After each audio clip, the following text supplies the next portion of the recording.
पवित्र बाइबल का वचन पढ़े और सुने जाने पर प्रभु यीशु मसीह आपको और आपके परिवार को आशीष दे। पवित्र बाइबल 2 इतिहास की पुस्तक का 26 अध्याय वचन 1 से 23 यह कहता है। वचन 1, जब सब यहूदी प्रजा ने उज्जियाह को लेकर जो 16 वर्ष का था उसके पिता अमस्याह के स्थान पर राजा बनाया। वचन 2, जब राजा अमस्याह अपने पुरखाओं के संग सो गया तब उज्जियाह ने एलोत नगर को दृढ़ करके यहूदा में फिर मिला लिया। वचन 3, जब उज्जियाह राज्य करने लगा तब वह 16 वर्ष का था और यरूशलेम में 52 वर्ष तक राज्य करता रहा, और उसकी माता का नाम यकील्याह था जो यरूशलेम की थी। वचन 4, जैसे उसका पिता अमस्याह किया करता था वैसा ही उसने भी किया जो यहोवा की दृष्टि में ठीक था।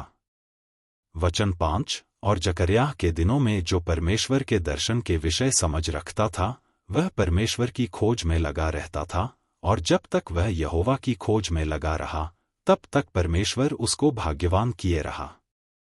वचन 6, तब उसने जाकर पलिश्तियों से युद्ध किया और गत, यब्ने और अशदोद की शहरपनाहें गिरा दीं और अशदोद के आसपास और पलिश्तियों के बीच में नगर बसाए। वचन 7, और परमेश्वर ने पलिश्तियों और गुरबालवासी, अरबियों और मूनियों के विरुद्ध उसकी सहायता की।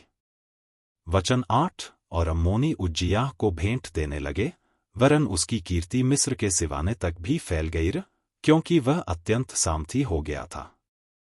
वचन 9, फिर उज्जियाह ने यरूशलेम में कोने के फाटक और तराई के फाटक और शहरपनाह के मोड़ पर गुम्मट बनवाकर दृढ़ किए।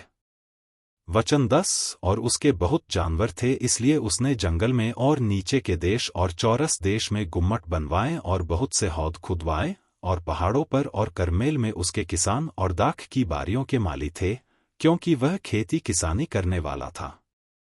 वचन 11, फिर उज्जियाह के योद्धाओं की एक सेना थी जिनकी गिनती यीएल मुंशी और मासेयाह सरदार हनन्याह नामक राजा के एक हाकिम की आज्ञा से करते थे, और उसके अनुसार वह दल बांधकर लड़ने को जाती थी।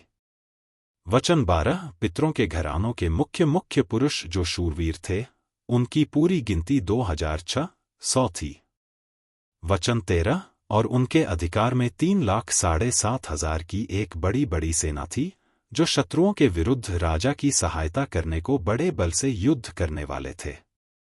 वचन 14, इनके लिए अर्थात पूरी सेना के लिए उज्जियाह ने ढाले, भाले, टोप, झिलम, धनुष और गोफन के पत्थर तैयार किए। वचन 15, फिर उसने यरूशलेम में गुम्मटों और कंगूरों पर रखने को चतुर पुरुषों के निकाले हुए यंत्र भी बनवाए जिनके द्वारा तीर और बड़े बड़े पत्थर फेंके जाते थे, और उसकी कीर्ति दूर दूर तक फैल गई, क्योंकि उसे अद्भुत सहायता यहां तक मिली कि वह सामर्थी हो गया। वचन 16, परंतु जब वह सामर्थी हो गया तब उसका मन फूल उठा और उसने बिगड़कर अपने परमेश्वर यहोवा का विश्वासघात किया, अर्थात वह धूप की वेदी पर धूप जलाने को यहोवा के मंदिर में घुस गया। वचन 17, और अजर्याह याजक उसके बाद भीतर गया और उसके संग यहोवा के 80 याजक भी जो वीर थे गए। वचन 18, और उन्होंने उज्जियाह राजा का सामना करके उससे कहा, हे उज्जियाह, यहोवा के लिए धूप जलाना तेरा काम नहीं, हारून की संतान अर्थात उन याजकों ही का काम है जो धूप जलाने को पवित्र किए गए हैं। तू पवित्र स्थान से निकल जा, तूने विश्वासघात किया है, यहोवा परमेश्वर की ओर से यह तेरी महिमा का कारण न होगा। वचन 19, तब उज्जियाह धूप जलाने को धूपदान हाथ में लिए हुए झुंझला उठा, और वह याजकों पर झुंझला रहा था कि याजकों के देखते देखते यहोवा के भवन में धूप की वेदी के पास ही उसके माथे पर कोढ़ प्रकट हुआ। वचन 20, और अजर्याह महायाजक और सब याजकों ने उस पर दृष्टि की और क्या देखा कि उसके माथे पर कोढ़ निकला है। तब उन्होंने उसको वहां से झटपट निकाल दिया, वरन यह जानकर कि यहोवा ने मुझे कोढ़ी कर दिया है, उसने आप बाहर जाने को उतावली की। वचन 21, और उज्जियाह राजा मरने के दिन तक कोढ़ी रहा, और कोढ़ के कारण अलग एक घर में रहता था, वह तो यहोवा के भवन में जाने न पाता था। और उसका पुत्र योताम राजघराने के काम पर नियुक्त किया गया और वह लोगों का न्याय भी करता था।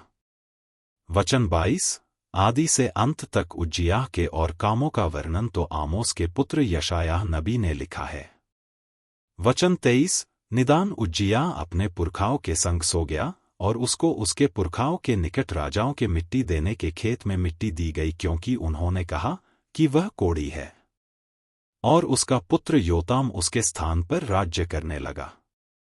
यदि आप विश्वास करते हैं तो यह वचन सभी विश्वासियों को भेजें और इस चैनल को प्रभु यीशु मसीह के नाम से सब्सक्राइब करें और आशीष प्राप्त करें।